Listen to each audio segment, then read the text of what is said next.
हाथों की लकीरों में लोग सिर्फ अपनी किस्मत को ही देखते हैं और एक इस हाथों की लकीरों में अपनी किस्मत के साथ एक ऐसा भविष्य भी होता है। इसमें पता चलता है कि वो व्यक्ति आगे चलकर अपराधी प्रवृत्ति का तो नहीं बन जाएगा। ऐसा इसलिए हम कह रहे हैं क्योंकि मध्य प्रदेश पुलिस के एआईजी गणेश सिंह ठाकुर जी ने एक ऐसा सर्वे किया है, एक शोध किया है जिसमें 1,70,000 से ज़्यादा अपराधियों के करीब 17 लाख से ज़्यादा फिंगरप्रिंट को इकट्ठा किया गया।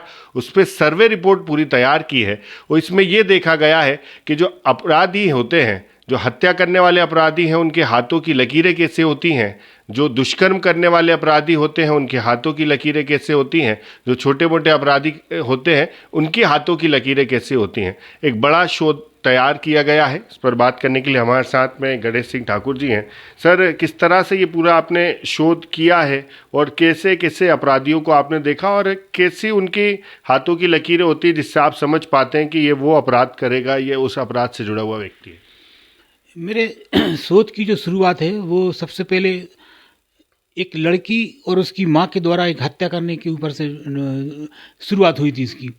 क्योंकि एक ही वर्गीकरण ग्रुप में दोनों माँ बेटी संलग्न थी। तो मेरे को यह लगा कि जब एक ही वर्गीकरण ग्रुप में माँ और बेटे का एक ही वर्गीकरण ग्रुप हो सकता है तो क्या हमारा जो फिंगरप्रिंट है वो भी डीएनए से जुड़ा हुआ है। तो इस प्रकार से जो रक्त संबंधियों के फिंगरप्रिंट ग्रुप हैं वो एक दूसरे से मैच करते हैं। बाप का बच्चे से होता है, बच्चे दोनों भाई लोगों के फिंगरप्रिंट ग्रुप समान होते हैं।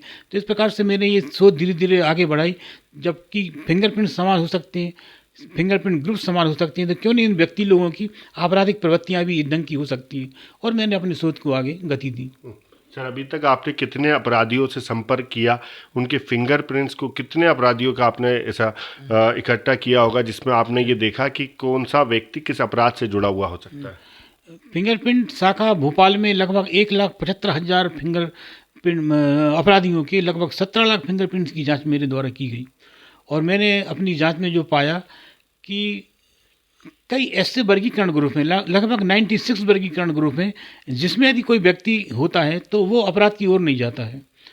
इसी प्रकार मैंने ये भी पाया कि किसी व्यक्ति के दाहिने या बाएं हाथ की रिंग फिंगर में या कि अनामिका अंगुली में यदि एक विशेष प्रकार की रिज व्यवस्था पाई जाती है, यदि लूप पैटर्न है तो कन्वर्ज लूप और वर्ल पैटर्न है तो सेंट्रल पॉकेट लूप, यदि ये व्यवस्था पाई जाती है तो ऐसे व्यक्ति 85% बलात्कार की ओर बढ़ते हैं, दुष्कर्म के अपराधी होते हैं। इसी प्रकार मैंने ये भी पाया कि यदि किसी व्यक्ति के दाहिने या बाएं हाथ की अंगूठे में लूप या वर्ल पैटर्न कुछ भी हो, यदि रिच काउंट बहुत ज़्यादा है तो ऐसे व्यक्ति से हत्या का अपराध कारित हो सकता है।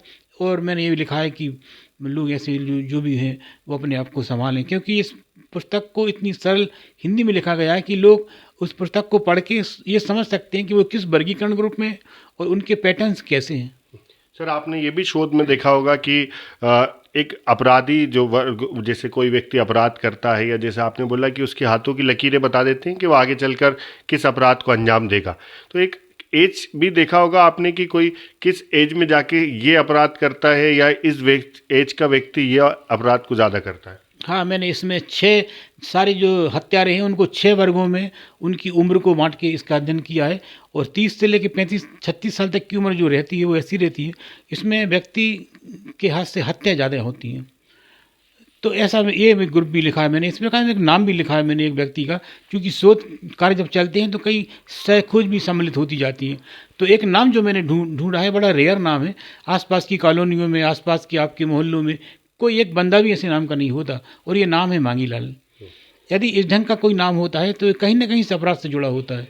इसलिए मैंने पुस्तक में इस चीज़ का उद्देश्य भी लिख दिया है कि कृपया अपने बच्चों के मांगीलाल नाम रखाएं। सर, जैसे आप इतना बड़ा आपने शोध किया, जैसे आपने बताया करीब 7 साल इसको पूरे शोध को तैयार करने में लगे, क्योंकि जाहिर सी बात है कि इतने 17 लाख से ज़्यादा फिंगरप्रिंट इकट्ठा किए। इसमें सर कोई से अपराध की जो गुत्थी है, जैसे हम कहते हैं कि ब्लाइंड मर्डर हो या कोई सा बड़ा अपराध हो, इसको सुलझाने में भी मदद मिलती होगी सर इसमें? फिंगरप्रिंट्स किसी भी तरह के अपराधों को सुलझाने में बहुत मददगार है। हमेशा ही फिंगरप्रिंट्स ने बड़े बड़े अपराधों का खुलासा किया है।